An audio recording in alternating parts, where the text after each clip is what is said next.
Gary Keenan, the Flippin Mayor, as you've dubbed yourself, out of Pleasant View, Tennessee. It's funny. I always feel like these southern towns, they always have names like Pleasant View or like Niceville, or like these other sort of charming names. I feel like it matches the southern hospitality that I've always experienced in that part of the country. Yes, southern hospitality is a real intangible thing.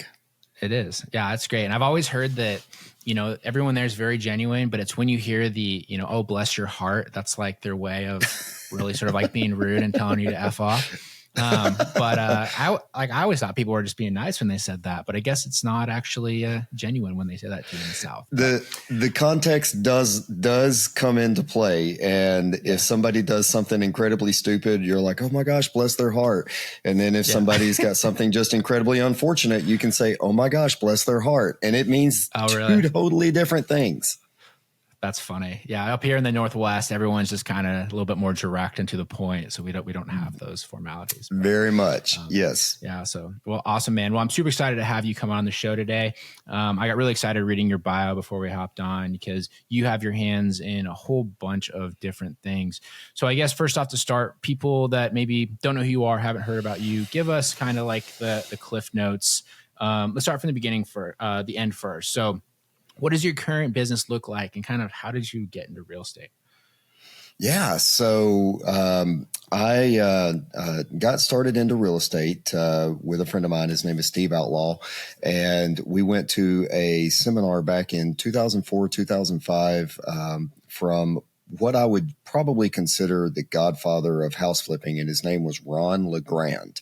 Ron LeGrand, he's still around. I think he's about 172 years old now, and still flips houses and does that kind of thing. And we went to this 2-day seminar in Nashville, Tennessee, which really was just a feeder for like a $5,000 boot camp that he was really trying to push to get you to buy into.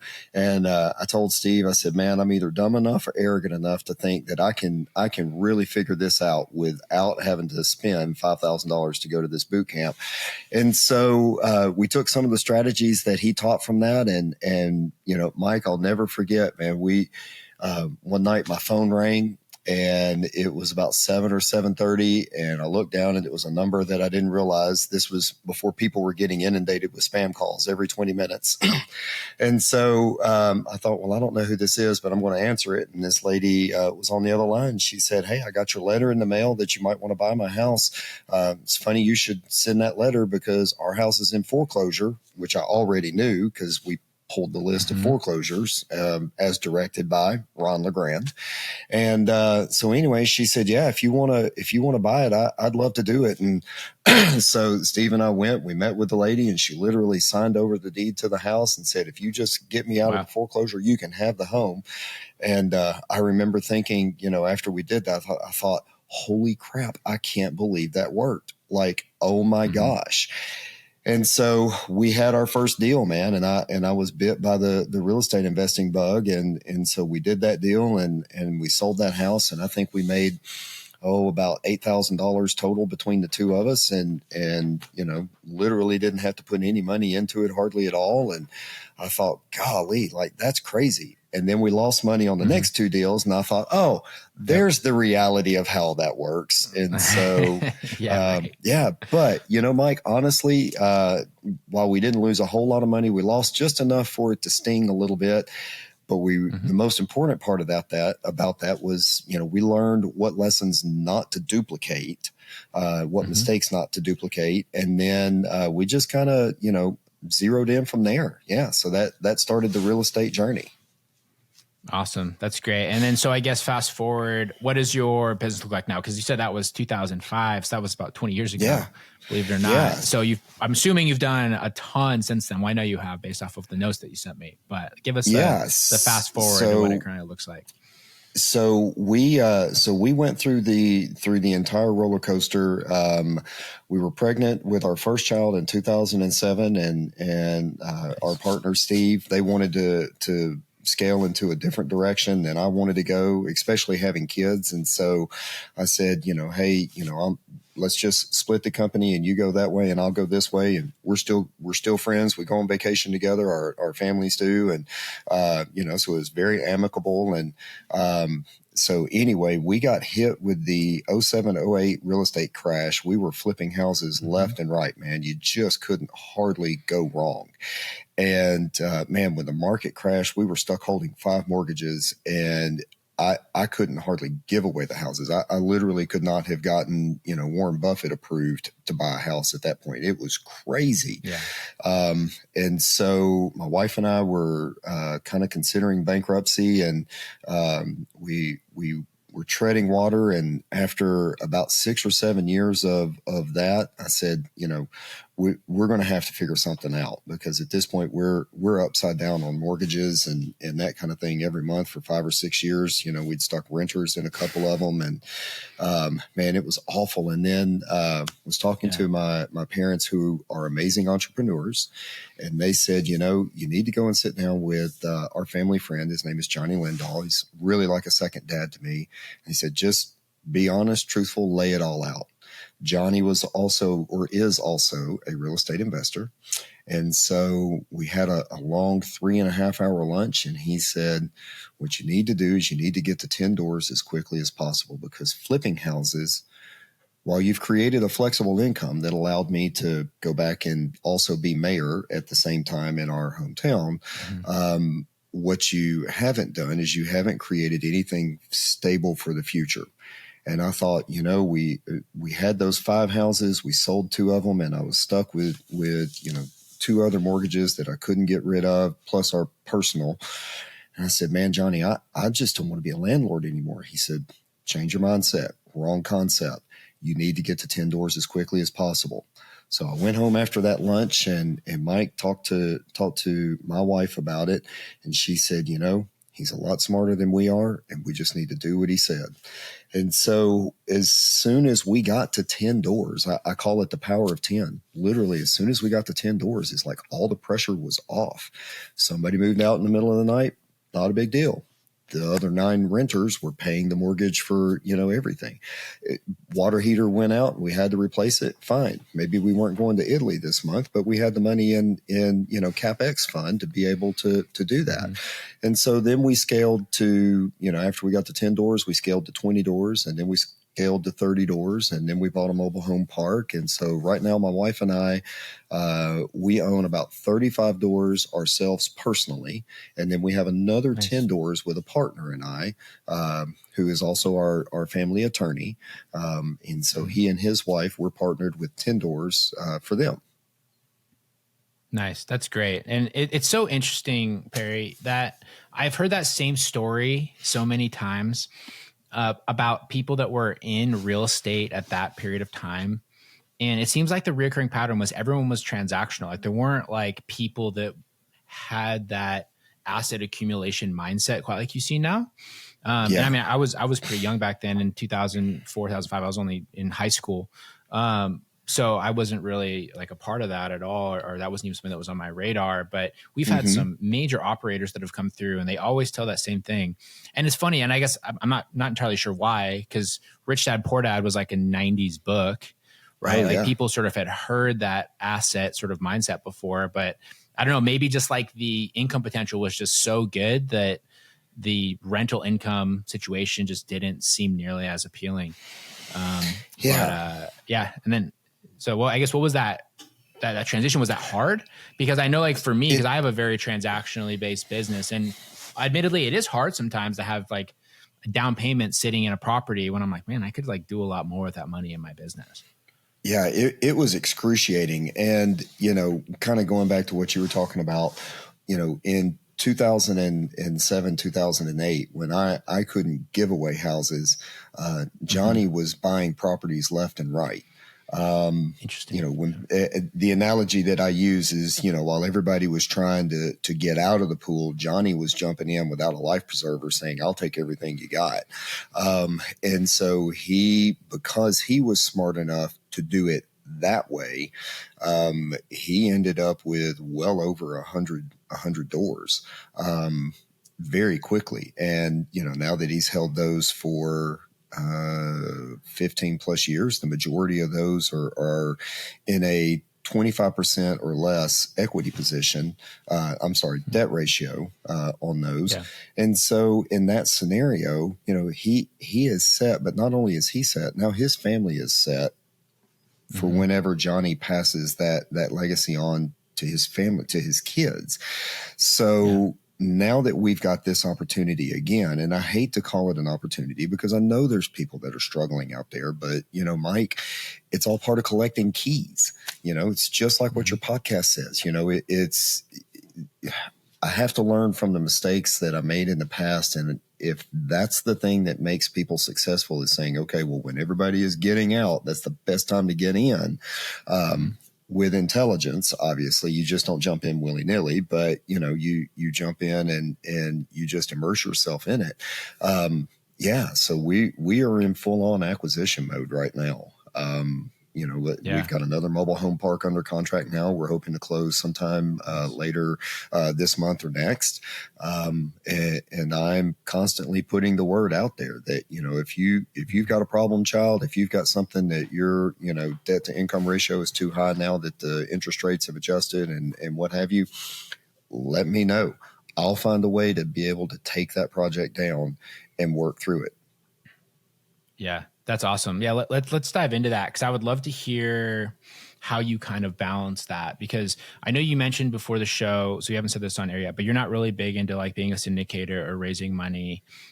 Sure. Obviously, you need money to be accumulating assets, and you said you are in asset accumulation mode right now, which as of time of recording, this is middle of January 2024. Interest rates are still kind of high. It's still a little bit tricky to get long-term debt, especially on certain kinds of assets. So I guess, how do you balance this accumulation with your income coming from your business? Are you're not raising money that much, you said. Are you like looking for direct partnerships? Are you just saving all of your cash flow from your sizable rental portfolio? Are you still flipping houses? If so, like, how are you finding these opportunities? I'd love to dive into what your business operations look like. Yeah, so a little of all of it. Ironically enough, as of the timestamp on this recording, we're wrapping up a flip on a house. And gosh, Mike, it's the first quote unquote house flip, traditional house flip that we've done in probably 6 or 7 years. It's been a long time since I've done that. I literally, after I had that lunch with Johnny, I just went into full on, landlord mode. Yeah, that's what he said to do. That's what I'm going to do. And so, we'll be using that to just feather the nest egg to be able to work more towards acquisition. Because right now banks have pulled back some on real estate investors, but you can still find loans that are out there for 75 and 80%, loan to value that banks are willing to do. And then obviously, if interest rates right now are in the 8s and you can make the thing cash flow in the 8s, then, why not? Because even the most conservative forecasters that I've seen have all said these rates cannot sustain at this level much longer. Yeah. They are going to have to come back down. Now, are they going to go back down in the 4s like they were a couple of years ago? Probably never see that again. But are they going to be probably in the low to middle 6s, maybe even high 6s, low 7s? Yeah. And so if you're cash flowing at, 8, 8.25%, 8.5% at, putting down, 20% down on a property, it'll really cash flow when it comes time to refinance that thing in a couple of years when rates are in the, middle to high 6s. Sure. And right now there's products out there that, if it's the right deal and the thing's got the right amount of cash flow, there are people out there that are doing loans in the high 6s today. But they're not going to do that on something that's, got $50 a month in cash flow, and that kind of thing. Like they want to know that if, crap hits the fan and they end up having to take that asset back through a foreclosure or some kind of legal process, they're going to want to know that there's enough meat on that bone that they won't have any problem selling it out to another investor. And so right now we are leveraging cash from the house flip that we've got going now currently, and we'll probably look at doing a few more this year. We are open to partnerships of working with people, because what we're finding is right now I've got people that have said, hey, look, I've seen the success that you've had, and I know that you're not overly flamboyant. You're not running around in a Lamborghini, and you're super conservative with your spending. And so if you've got something that you would like to go in and purchase, I would be interested in just being a cash partner on the deal with you. I don't want to manage it. I'm too busy. I don't want to learn real estate investing, but I've seen your track record. And so I'm willing to put some funds in on something that you would like to go out and take down as an asset. And then we would just, draw up either a standard partnership agreement or something to that effect that just kind of spells all that out legally. That's what our partner and I, who is also our attorney, that's what we did. And it works great. And knock on wood. Cool. It's worked great for years. And then you get sometimes that, people say, hey, look, I just want to be a full-on partner. I also do real estate investing, and I've got this project I want to take down, but it's just too big for me to do by myself. And so I would love to have one or two other partners, not syndication, but true partners, to be able to just come together, pool assets and resources and talents, and go in and take those down. And I love those deals. Yeah. It's interesting, right? And it's such like a underrated tactic, I feel like. And it's something that I think when you're newer, it's a little bit more challenging because you don't quite have a track record yet. I'm sure for you, you've obviously been doing it for a long time, but I imagine your position being the mayor of your town gives you some extra credibility to be able to have those relationships. And, I think that a lot of new investors, in fact, I know that a lot of new investors, when they start out, there's this challenge of like, how do you accumulate assets, which requires you to have money? How do you have the money to do that while also being able to pay your bills, while also being able to fund your business and keep hunting for assets and paying your marketing expenses, paying a team if you have anything like that? And one of the easiest ways to get around that is by, instead of bringing your own money to the table to buy deals, you grow your network, you partner, you give away parts of the deal for that. So yeah, it's just always interesting to see the different ways people break it apart. So you say you're having these deals that work still. So I just looked up Pleasant View, Tennessee. Average home price there right now is showing $490K. So it's like, I guess you're still finding deals that are panning out there, or are your deals in another part of the state or part of the country? So great question. The one that we're actually flipping here locally. It was a gentleman that that I'd had a relationship with. Just, we'd known each other in the community. His job relocated him out of state, and he tried the landlord thing, being long distance landlord for a couple of years. Wasn't real happy with that.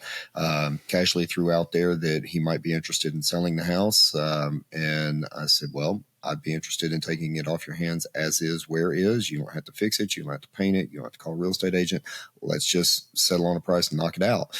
And so we did settle on a price that was financially good for him, and also financially good for me. And so we then turned around and did just your traditional flip, just like people see on TV. New carpet, new paint, new landscaping, and change out light fixtures, and all of that stuff. It literally didn't even get to put it on the market. The electrician's son was over helping his dad one day, and he said, "Dad, this would be a perfect starter house for my wife and I. Do you think he would just sell it to us?" So the electrician called, and I said, "Yeah, absolutely, would love to." Kind of keeps it in the family, and obviously the electrician thought enough of the house to say this would be a good buy for his son, and so we didn't even get to put that one on the market before it went under contract. So. Yeah. Nice. So that's where you found your flip that way. That's like perfect motivated seller, right? You can, as an educated person, you can have a good conversation. You can reach a good mutually beneficial outcome. What about all your holdings? Absolutely. Are all your holdings in that market, and you've just were able to buy them kind of before prices and stuff went up exponentially? Or are you more dispersed with that? No, more dispersed. So, having a moral compass, I felt like real estate investing in my hometown was probably a no-no. And so we did not buy any rental properties at all in our hometown. while I was an elected official. Really? And so Yeah. So I just, guess just really quick on that, you say your moral compass, was that because you were in office and you felt like it was a weird precedence, like a conflict of interest, or you yeah, just, I just yes and yes, but also I just didn't want somebody to come back and say, "Oh, well, he had some insider information on that because of his, position as mayor that he knew that was going to be a good property to buy or whatever." So Mike, I just never even went there. So we went to the next county over, which is Montgomery County, where Clarksville, Tennessee is. It's the fifth fastest growing county and city in the state of Tennessee. And so we started buying rental property there. It's a great market. Also, it's close to the 101st Airborne Army Base, Screaming Eagles. And so it's just a great market for us. We started buying properties there, and it just worked really well for us. But, kind of going back to locating deals, the last rental property that we closed on was about 6 or 7 months ago. We found this house on the MLS. Like, it was literally on the MLS. A real estate agent who knew that that we bought houses in that area of town called my partner and said, "Hey, I've got a house. It just looks like one that you and Perry would want." And so I think the lady was asking $140,000 for this house. Bless her heart. She had just kind of gotten to the point where she couldn't take care of it anymore. She had like 10 cats, not exaggerating. The house was a mess on the inside, had some electrical issues, that kind of thing. And so we went in and said, "Look, I understand that you're trying to get 140 for it. For us to do what we need to do, the best we can do is $100,000. And if you want that, we've got a line of credit. We'll just stroke a check. We can close it in 7 days." And so she came back and tried to renegotiate at 110, and we stuck at 100 even. And she said, "Okay, if y'all can close and pay cash, great, do it." And so that was, that was a house that was on the MLS that we got a $40,000 discount on. So those deals are still out there too. You just got to be patient. Yeah. Yeah. I appreciate you throwing in the bless your heart in there for me, so I get the true Southern hospitality experience. So you're completely right, especially right now. A lot of people, they kind of wrote off the MLS over the past few years because it's like 2021. Honestly, it was kind of impossible to find MLS deals. Totally. Because everything was getting bid up. But I mean, that was several years ago at this point. And you're finding opportunities all the time.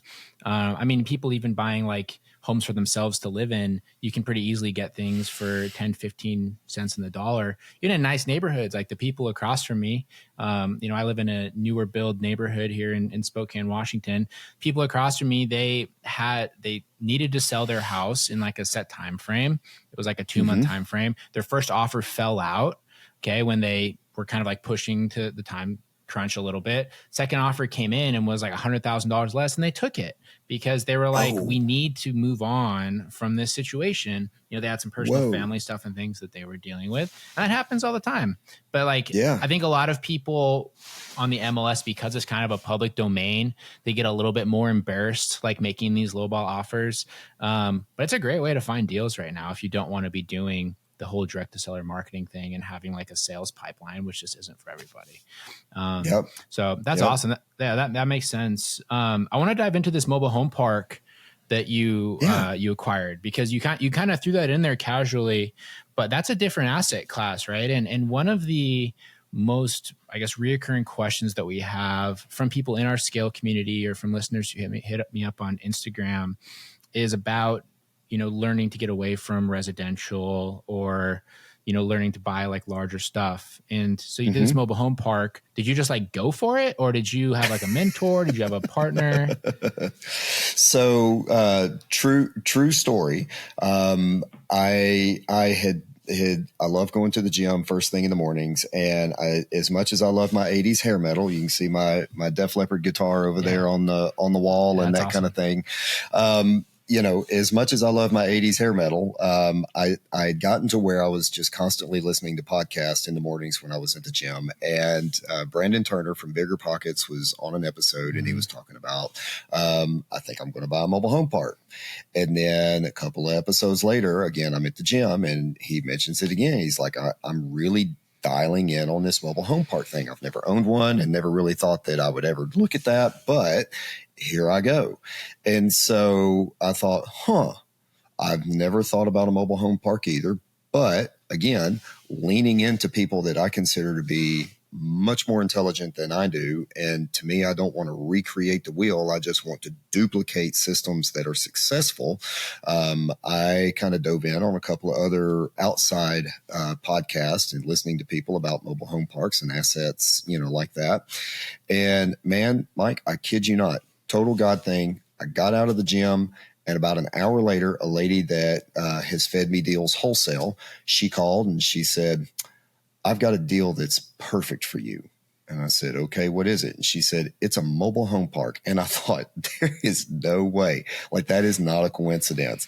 I said, really? And she said, yep. And so it's about an hour and 30 minutes outside of Nashville. So it was still an easy drive. We went down and took a look at it. And I literally tried to find every reason in the world not to buy this thing. And so I crunched the numbers 14 different ways. Talked to Johnny about it, talked to my parents about it. Like, I tried my best, and like, there's got to be something in here. And it was a mom and pop that owned it. They were retiring, buying their dream home on a lake in Virginia somewhere, and just they own the asset. They just wanted to sell it outright and be able to cash out and go, retire into the sunset and have their dream home on the lake. And so we negotiated to a price on that, and ended up buying a mobile home park. And I felt a little bit, as the old country saying goes, you always see, like, especially out in the suburbs, if somebody lets their dog loose and the dog will like chase the car, down the street, and he's always like chasing the car and chasing the car and chasing the car. And I felt a little bit like the dog that was chasing the car. And then when he finally caught up to the car, he's like, well, now what do I do? I've caught this car that I've been chasing and chasing and chasing, and now I don't know what to do now that I've caught it. And so it's one of those where, honestly, you kind of learn as you go, and you can listen to podcasts and you can listen to the experts, and they can help steer you in the right direction on certain things. But there's just nothing like jumping in with both feet and just trial by fire, baby. Yeah. I mean, the best way to learn anything is by exposure.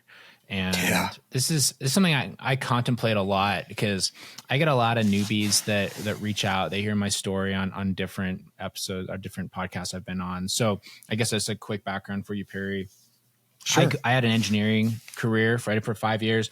I quit that in 2018 with like no real plan, and just decided I was going to like figure my life out. So I went from making, $100,000+ a year when I was 27 to working in a gym full time and making essentially, 20% of that, and just got into real estate as a result. And people all the time are asking like how I learned things, or how I got started in flipping houses or buying rentals. And it's exactly like you talked about, right? You just got to do it after a while. And if you do it intelligently, you have a little bit of risk tolerance, you believe in yourself, you have some hustle. The great thing about real estate is at the end of it, you have an asset.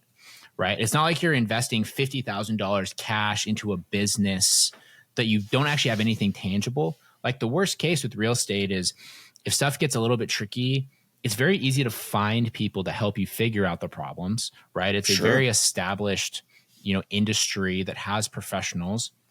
You can always sell the asset and walk away with something. You're never going to lose like all of your money unless you were extremely highly leveraged, and there's nothing but educational material out there for everything. Something that people have been doing for as long as we've had, real estate, as long as we've had property, right? Right. So you just got to jump in. And so like with this one, like, I guess, how big was it? How many pads? What was the price point? 20 pads, 15 units. Price point we purchased at $625. Yes, that's not like a small purchase either. It's not like you were buying a quote unquote mobile home park that was like 3 mobiles at the end of a cul-de-sac that you bought for like 60K, right. So, No, so that was an investment. Oh yeah. So on this one, and you're absolutely right. So on this one, one of the first things that we did, like the owners, I'll say bless their heart again, because they were retirees, they would literally go down, the wife, she would go down and set up a card table at the maintenance shop that they had, that they kept the lawnmower and, extra doors and refrigerators and that kind of thing. And she would set up a card table and chair and a handwritten receipt book starting at noon on Friday until 5 o'clock on Friday. And if somebody needed to pay the rent, they would, because she charged weekly, they would come up and pay the rent. And they would pay her cash, and she would handwrite out a receipt and give it to them. And then she would be back around 9 o'clock on Saturday, and she would stay until about noon on Saturday and do that again. And so my wife, she said, gosh, are you prepared to come down here every single Friday and every single Saturday to collect the rent? I said, no. I'm not doing that. So with the bank that did the financing there locally, called the senior loan officer, and I asked him, his name is Matt, and Matt, great guy, small town local bank, super connected. And I just said, Matt, here's what I need to do. I need to set up just a general operating account for the rent deposits to go into. And I want to give all of the tenants the account number. And then I want them to just come through your drive-through, and every Friday or Saturday morning, they can just make their rent payment.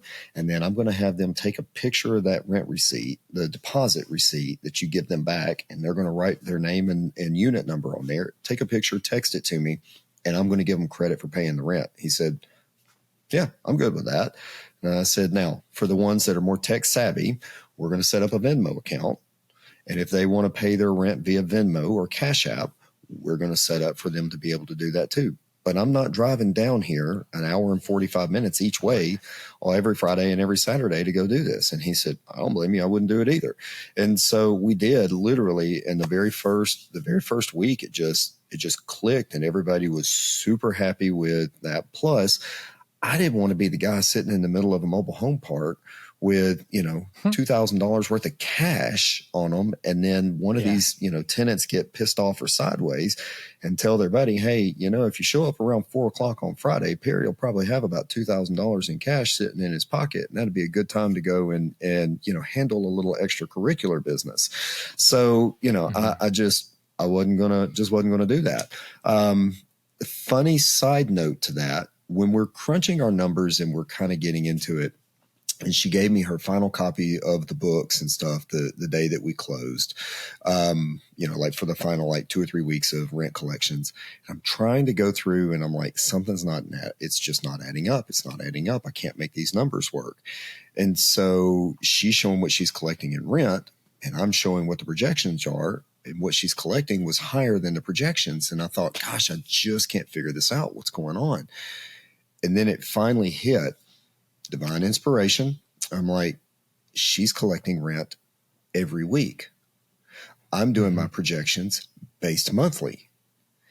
There's 52 weeks in a year, but if you're doing it monthly, there's only 48 weeks in a year. She was collecting an entire 13th month worth of rent every year. And when I went back and talked to the banker about it, I said, Matt, am I looking at this right?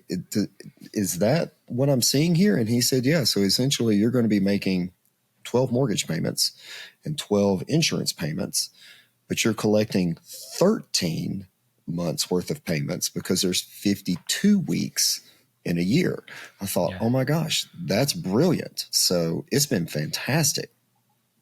Yeah, that's awesome. That's funny. That's a really interesting sort of thought. I wonder if a long-term rental, you could do that, and if it would work. You can, because that's exactly, that's exactly what we did on some of our others. So we actually have tested that out on some of our more brick and mortar style.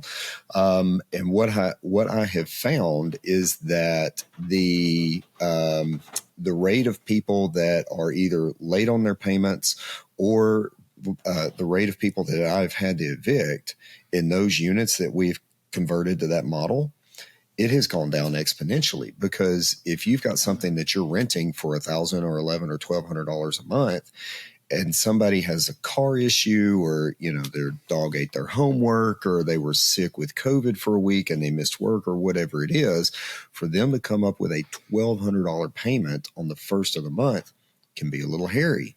But if somebody's making a $600 payment every 2 weeks, that's much more manageable. And so when we did that, literally our eviction rate went way down, and the number of missed payments and late payments went way down, because people were better equipped to manage their money. Yeah. And then at the end of it, you basically collected a 13th month worth of cash flow. That's really smart. It's fun. You're the first person that I've ever heard say this. That's very interesting. Thank you. And so, from like a sales standpoint as well with the tenant, I mean, even if it was like net higher per month or per year, it is an easier sales pitch of, instead of it being like $600 a month, which is expensive, we go, it's $400 a week. Sure. They'll probably extrapolate the math at some point, but it fundamentally sounds the same. And especially most people, they get paid, weekly if they're in the service industry, or biweekly if they're in a W-2 job. It's easier for them to budget that too. Huh. Yeah, that's fascinating. I've never once thought about that. It's a great way to increase your cash on cash. It was huge for us. Man, what a phenomenal little tidbit that we picked out. So now on those brick and mortars that we have converted to that system, I'll actually say, okay, well, this is what I want to get every 2 weeks. I'll multiply that by 26 weeks and then divide it by 12. And I give the tenant the option. You can either pay this amount every month or this amount every 2 weeks. And if they say, well, I want to do the every 2 weeks, then I go ahead and tell them, these are your 26 payment dates. I tell them that in advance, so that there's never any confusion of, well, wait a minute, I just made a payment, on the first of the month, and now I'm making it on the 15th, but now I've got to make it on the 30th. Why am I making 3 payments this month? They already know, because it's broken out for them. And a lot of times, especially here in our area, people typically get paid every 2 weeks. And so if they get paid on every other Friday, I will typically set up for them to make their rent payment every other Monday. So it follows, their rent payment goes in, it's direct deposited, it hits their account on Friday night or Saturday. It allows them to be able to make their payment on that Monday. And again, I truly attribute that to a lot of why so many of our late payments just went down. Yeah. Yeah, that's very cool. Yeah, that's a very interesting one. I've never heard that. Awesome. Yeah. Give me something to think about. I'm gonna go and look through all of mine and see if that makes sense. Because also too, the way, I mean, most people do unfortunately live paycheck to paycheck, and it's just easier for people to budget if it's literally coming out paycheck by paycheck like that, versus having to, calibrate things every month and focus on saving money or cutting back whatever they were going to buy on the 27th or 26th of the month, because they got to be worried about making rent in a few days. Right. Very, very cool. Awesome. That's a great tidbit. Awesome. Thank you. That's a great listen for the whole episode, just for people to get that. So, right on. Well, thanks. Yeah. So sweet. Well, thanks, Perry. I really appreciate all the information that you've shared. We're going to dive into the end of our show here. And so we always have the same 3 questions that we ask everybody that comes on the show. They're relatively simple. Don't worry, I'm not going to ask you like your favorite book or your favorite like motivational quote or something like that, which is always a little bit trickier. But first question, which is always the crowd favorite, and don't overthink it. I'm sure there'll be one that immediately comes to your mind. But what is your craziest real estate investing story, right? And so like if you are somewhere and you're trying to like tell the real estate story that is going to make people be like, wow, that's wild. What's the first one that immediately comes to your mind? Ooh, geez. This can be a big win, a big loss, a crazy tenant, whatever you got. So it would be easy to say that first one, because that was the one that, even though we only made like $8,000 that we split between the two of us, that was the one that kind of hit the itch, so to speak. I would say probably the very first house flip that my wife and I did where it was just us with no partners. On that one, it was a great cosmetic flip. It wasn't overly complicated, and it was one where we learned really quickly, oh, we can actually do this and we can get that figured out. And so that one, while it's not overly crazy and off the rails, that one is one where I look at it and say, that was really the one. That was the one. And so on that one, we probably made $35,000 or $40,000 profit, which was great. Again, that was the most I'd ever made on a house flip ever, and that was a net profit. And that was fantastic. Like, that really was awesome. Because again, especially if somebody's listening to this and they've not done a lot of real estate investing, to know that, yeah, you listen to these gurus and you listen to people that, want you to buy their course and that kind of thing. And they try and tell you, oh yeah, you can make, tens of thousands of dollars and that kind of stuff. Like, I did it. And I don't own, 1,000 doors, and I've not flipped, 6,000 houses. Like, I'm just a guy that did it part time and figured out that the best way to do it was just to listen to podcasts like this and just immerse myself into as much education as possible. Totally. Yeah. It's such a underrated comment right there. It's really not that complicated, honestly. It just takes a lot of repeated intentional action. That's something I tell people too, is like, there's a reason that you see this influx of people on social media that are talking about their investments and their business and like how they're traveling, doing all that sort of stuff. It's because it's not that hard. Like, honestly, right. They have just put in the time to do it. And the great thing, especially on the residential real estate side, is there's an abundance of opportunity. There's tens of millions of houses in the United States. Like, you only need to do a few dozen of them to completely change your financial picture forever. Yeah. And it's just a lot of people are never really quite willing to take the leap. So, awesome. And you even touched on it a minute ago, where you were talking about the resources that are out there. This, I'll call it the real estate investing community as a whole, is unlike any other community that I've ever been a part of, in that, professionally speaking, people are just so free with their advice and their tips and their wisdoms, and this is what's worked for me, and this is how I took this deal down, and that kind of thing. You just don't get a whole lot of that in other industries, where people are just so willing to help bring other people up and along with them. Yeah. Well, it's very easy to have an abundance mindset when there really is a lot of opportunities. And also, too, because it's such an established industry and there's so many opportunities for partnerships, a lot of people just have a go-giver mentality as well, that if they do provide, then people will bring opportunities back. And, it's a great community to be a part of, for sure. Awesome. All right. So our second question is, what is the number one tip you would have for a small time investor trying to take their business to the next level? Ooh, take action. That's it. That's an easy question. Take action. I love when people are like, hey, can I take you to lunch or dinner? I just want to pick your brain. And I love that. I enjoy spending time. Sometimes I even if I don't have time, I try to make time, because someone took the time to do that with me, and they took 4 hours out of their day to walk me through it and say, this is what you're doing right, and these are the things you're doing horribly wrong.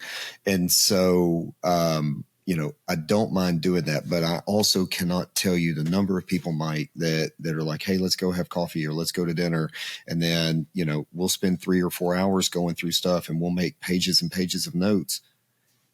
And then I never hear from them again. They never do anything with it, and they don't take action. And I tell people all the time, I may have amazingly good hair, but I'm not that smart. I literally just followed what someone else said do, and I took action. And I did it. And I didn't try and recreate the wheel, and I didn't try and go in and make it complicated. I literally just did what other people did that were super successful in this. And I said, I'm going to do that. And I'm going to do it exactly the way that they did. And so when we did that, and followed that mindset, and just said, okay, well, it's not complicated and these people are smarter and they've already paved the way. And so I'm just going to take action and do it. Like, oh my gosh, like things just started to fall into place. Mm-hmm. Yeah.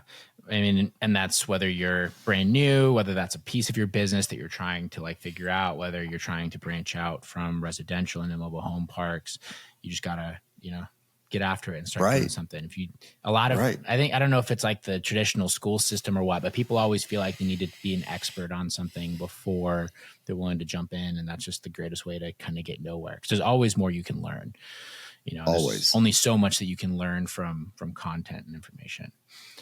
Yeah. Awesome. All right. So last question, Perry, where can people find you, follow you, and reach out to you? Awesome. So Instagram is always easiest at the Flippin Mayor. That's FLIPPIN, no G, the Flippin Mayor. Actually, kind of going back to that moral compass, I always tried to approach that title with a level of humility. And so whenever I was, flipping houses, not in my city, I never went into meetings with, the subcontractors and that kind of thing, wearing a shirt and tie or one of my shirts that said, Perry Keenan Mayor or that kind of thing. In this one particular meeting, I was running late to get out of, and the siding guy was waiting on me at a house that we were flipping in Clarksville, and I didn't have time to change clothes. And so I pull up on the job site and I get out and I'm wearing this shirt that says Perry Keenan Mayor on the chest. And so he starts to talk to me and he just stops in mid sentence and he says, What's that say? You're the mayor? I didn't know. You never told me that. I've been working for you for 6 months. I didn't know you were the mayor. I'm like, well, it sounds arrogant and that kind of thing. And he said, so you're the house flipping mayor? And I said, oh, believe me, I've been called the flipping mayor more than once. And he laughed and I laughed and it just kind of stuck. And so I thought, you know what, it's very tongue in cheek and I try not to take myself too serious. And so we said for Instagram, that's what it's going to be, the Flippin Mayor. Perfect. I love it. I just shot you a follow as well. So nice. I'm excited to see how all your stuff continues to come along. So awesome. Well, Perry, thanks so much for coming on the show, man. I really appreciate all the insights and deep dive into your business. And congrats on all the success you've had as well. I'm really excited to hear how things continue to develop for you over the next little bit. Dude. So yeah, awesome, everybody. I've enjoyed it. Great. We'll go. Yeah. Yeah, absolutely. Awesome, guys. Well, thanks for listening. Go and shoot Perry a follow at the Flippin Mayor on Instagram. And if you are in the Tennessee area as well, don't be afraid to reach out to him. Pleasant View is just outside of Nashville. So if you're in that general vicinity, I'm sure you probably all know that. But people come on these shows to get exposure and to get in front of other people. So don't be shy. Reach out, say hello. Maybe he wants to do a deal with you. You never know. That's really why people put themselves out there. Let's be honest. So thanks for listening, everybody. And we'll talk to you next week. God bless. Thank you.